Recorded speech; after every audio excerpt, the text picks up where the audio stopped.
Bien, este es otro dibujo de esta sala de 5, de este grupo que viene armando un tránsito y que según como lo leamos, desde la escuela tradicional o desde la escuela inclusiva, podemos hacer 2 lecturas. Desde la edad de la escuela tradicional, vamos a decir, es un niño que está para sala de fines de 3, inicios de 4, ¿qué te parece? Más o menos, sí, no.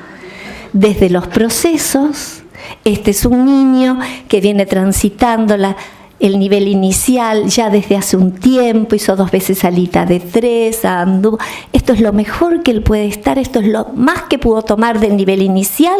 No tenemos que tener niños eternos, tenemos que acompañarlos a crecer, pero no sé, uno dice, pero ¿qué va a hacer este niño en primer grado? Yo voy a dar vuelta. ¿Qué va a hacer primer grado con este niño? Tiene que garantizarle la accesibilidad a su aprendizaje desde su punto de partida. Esta es Victoria, también de este grupo. Miren lo que es la diversidad. Miren la riqueza del intercambio. Con esto podríamos hacer un estudio de género, ¿no? Un dibujo tan rosa, con tantos oropeles. Y acá tenemos a Manuel. Manuel fue un disparador. Es hermoso el dibujo. Ustedes saben que Manuel fue un disparador. Llévenlo a cualquier nivel educativo. Lleven esto a la primaria, a la secundaria, donde quieran. ¿Por qué digo que fue un disparador? Porque los chicos empezaron a tomar la hoja. Y la hoja está así. Y entonces uno se subió a la mesa para hacerlo así. Y otro dibujó en parado para que le saliera. Miren el trabajo conceptual que aparece a partir de que un pibe se plantea copiar el dibujo del otro. Es realmente interesantísimo. Bueno, vamos a salir de Manuel. Y este es el dibujo del primer niño, del que dibujó las motos del circo a 1 año de distancia. Miren lo que es realmente que un sistema de representación simbólica se pueda despertar, armar, surgir. Estaba ahí, necesitaba un disparador y el disparador estaba en el aula. Y yo, en relación al sistema de representación simbólica gráfica, creo que es un sistema hegemónico que no tiene por qué caer en la escuela primaria.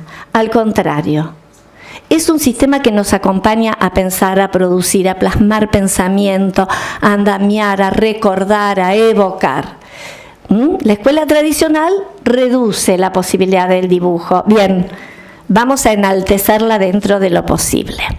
Entonces vamos a ver otra producción pedagógica. ¿Vieron? Esto es una producción. Después vamos a ver otras cuestiones que no tienen que ver con la producción, pero estos son producciones infantiles.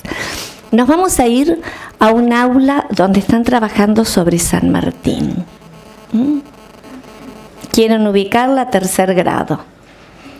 Si les dice algo, en realidad es un aula que viene un grupo en proceso de aprendizaje.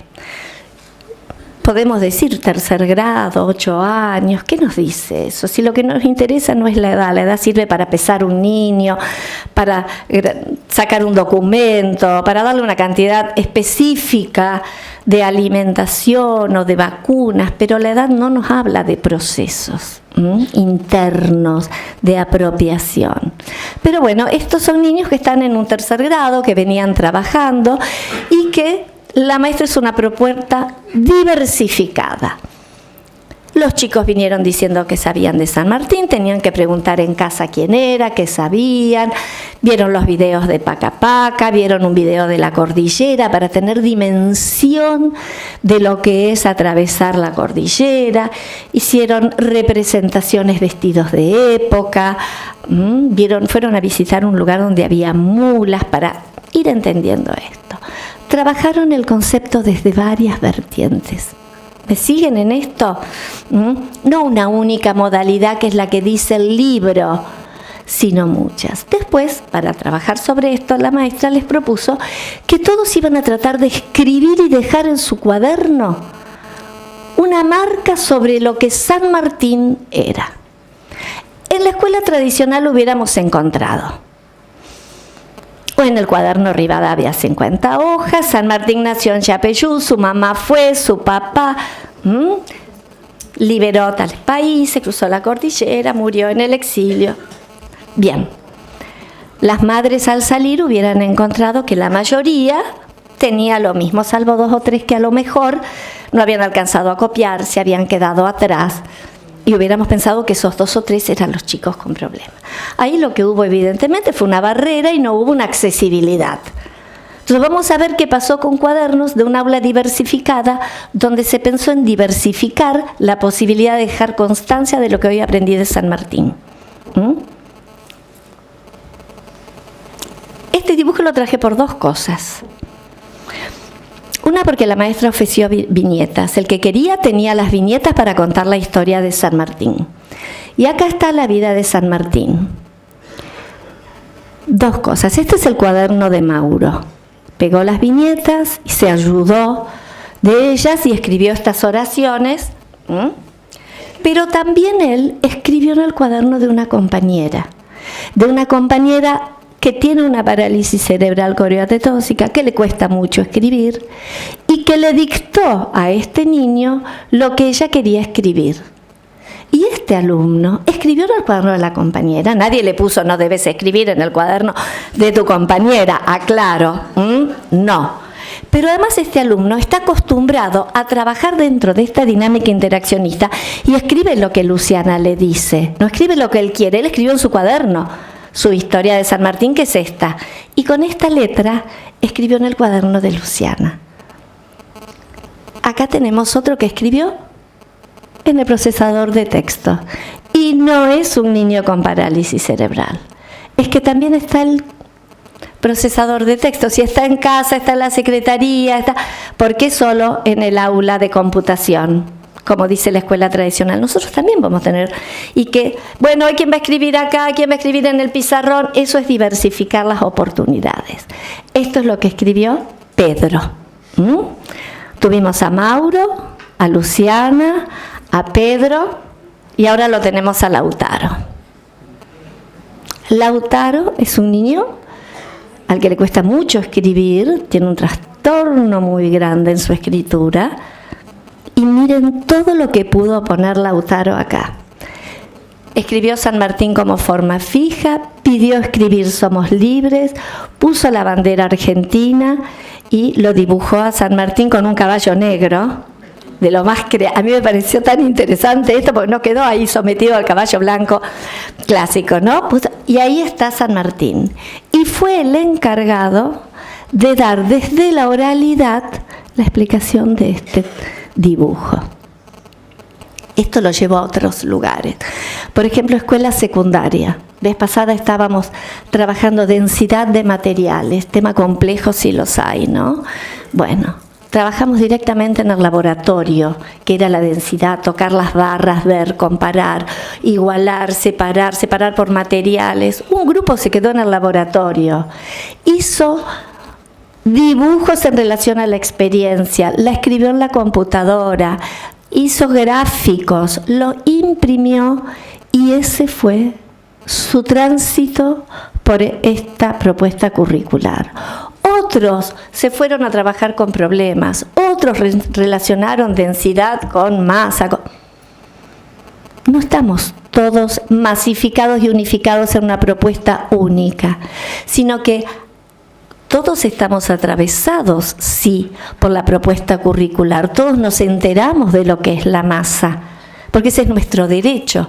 Pero todos nos enteramos, cada uno, desde sus propias estructuras y avanzando siempre hacia una estructuración mayorante. Esto es lo que tenemos. Bueno, acá pasó algo así. Todos trabajaron San Martín. Todos estuvieron impregnados de esta idea. Y ahora yo me voy a dedicar a algo que es sobre lo que en este momento estoy muy convocada a trabajar. Y que hoy te escuchaba Liliana y decía, ay, cuánto hay que trabajar en ese tema, que es la accesibilidad textual, la lectura. Ustedes saben que nuestra escuela es eminentemente escritural. Si nosotros hiciéramos una mirada a vuelo de pájaro por la escuela, diríamos nivel inicial, un 100% de transmisión oral, primer grado 90% de transmisión oral, invertimos, séptimo grado 90% de transmisión escritural. Secundaria ni les digo. Nos seguimos sorprendiendo de lo mal que leen los chicos,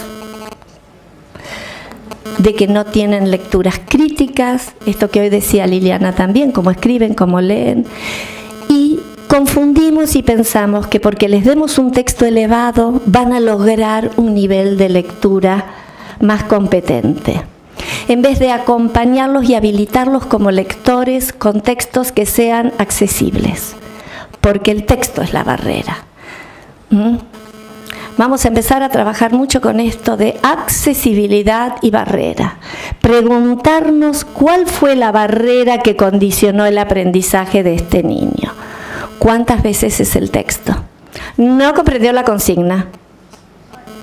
Y el chico te dice, pero yo lo sabía, señor. La barrera no es el niño, la barrera está en la oferta educativa. ¿Cómo hago para ampliar esto y que haya una accesibilidad real, simbólica y real, ¿no? Entonces, pensar el texto. Para pensar el texto nosotros tenemos varias cuestiones. Una de ellas, o varios recursos. Yo voy a hablar de un recurso muy interesante que es el de la lectura anticipada. ¿Qué me pasa a mí si yo accedo con anticipación al texto? Lucas accedía con anticipación al texto, porque si él llegaba y se sentaba, no podía participar del cuento y seguramente molestaba como defensa subjetiva lógica. No era que molestaba, era que eso no era para él. Qué distinto es si vos llegás con una idea del cuento, podés participar, podés entender, podés jugar con lo que aparece en el cuento. Si vamos a dar una leyenda es totalmente distinto llegar con una anticipación en relación a esto, saber que la leyenda se trata de un árbol al que le suceden cosas porque antes hubo una persona que, no sé.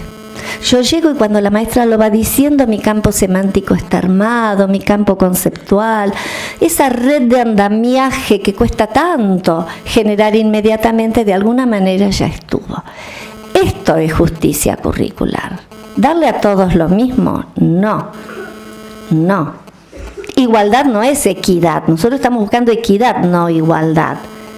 Entonces, ¿cómo trabajar con estos textos? No es no dar el texto, es acompañar el texto de videos, acompañar el texto de explicaciones o hacer lecturas anticipadas, que es enfrentarme con anticipación al texto de manera de que en el momento en que todos nos apropiemos grupalmente yo tenga elementos para poder trabajar con ese texto. Esto trae una consecuencia lógica.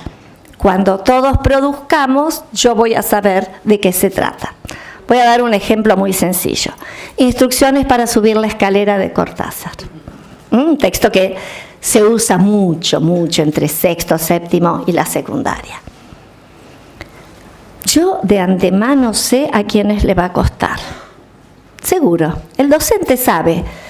Este se va a poner la capucha, el otro se va a poner los auriculares, este va a ir a la última hoja de la carpeta y se va a poner a dibujar. Si yo ya sé que esto ocurre, ¿por qué lo permito?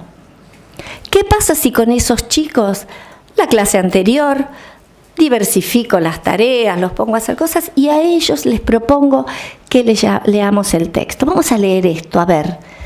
Se enteran de que ese levantar el pie, subirlo, apoyarlo, tiene que ver con lo que uno hace, que Cortázar lo escribió de esta manera, qué fantástico.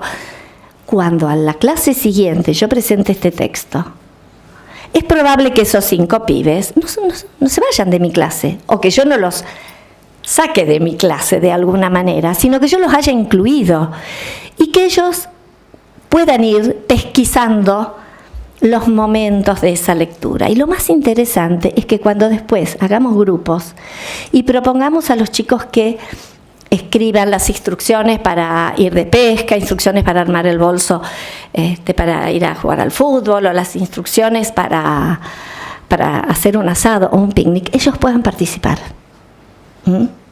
Pero nosotros también tenemos que pensar que el participar es porque nosotros hemos corrido barreras y que en esos grupos podemos proponer. Todos piensan, hay un grupo que escribe, otro grupo que dibuja, un grupo que arma la red conceptual, otro lo pasa en la computadora. Estamos diversificando las formas de producción. Entonces, esto es lo que yo les decía en relación a empezar a trabajar sobre las barreras que son los textos. Trabajar con la lectura anticipada. He visto escuelas donde trabajan con lectura anticipada desde proyectos de, por ejemplo, 5º año le lee a primero, 3er año lee la primaria, porque es un trabajo, no es más trabajo, yo creo que es trabajar de otra manera. Entonces hay que trabajar en red, hay que empezar a mover esto y por supuesto las aulas no van a ser mirándose la nuca, como decía Liliana hoy, sino que van a ser mirándonos y escuchándonos entre todos. Entonces, cuando el texto es barrera, nosotros vamos a empezar a pensar en la accesibilidad textual desde las adaptaciones que le hacemos al texto. Modificar la estructura sintáctica de un texto es intervenir un texto. ¿Vieron lo que es escribir a 4 manos, lo que es escribir con otro? Es una intervención que hace el docente en un texto para posibilitar la accesibilidad. No restringe información, la hace accesible y la da de otra manera, pero reconozco en el alumno un lector. Esto es una clave. Si yo no lo reconozco como un sujeto posible lector, lo estoy dejando afuera. Lector de una monografía, un texto, una oración o una palabra, según lo que él esté leyendo. Porque el que lee una palabra puede escuchar lo que lee el otro de un texto complejo. Y todo ahí siempre potencia. Nadie se atrasa. Entonces, les voy a dejar esto para que lo googleen, no me voy a explayar. La accesibilidad textual es un tema muy interesante en este momento, al punto que estamos ante el Tratado de Marrakech, que es un tratado de accesibilidad, casualmente, que habilita y facilita el acceso a las obras publicadas a las personas ciegas con discapacidad visual u otras dificultades para acceder al texto impreso.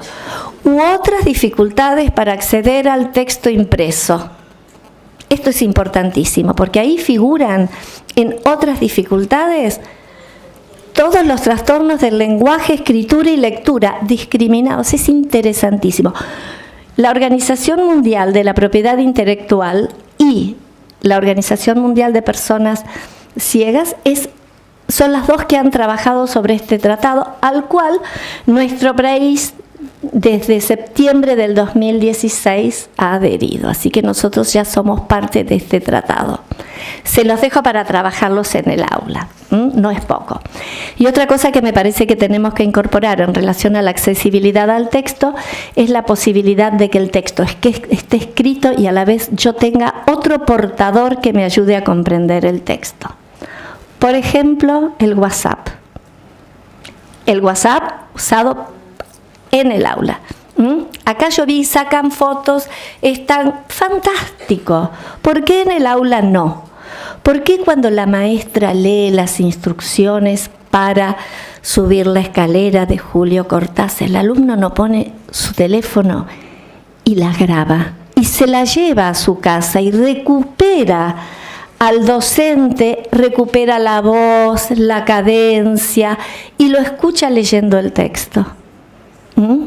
No es mala la tecnología, es como la usamos, obviamente. Y creo que esto de que las tecnologías estén fuera del aula no favorece, pero si las podemos usar de esta manera, harto que favorece.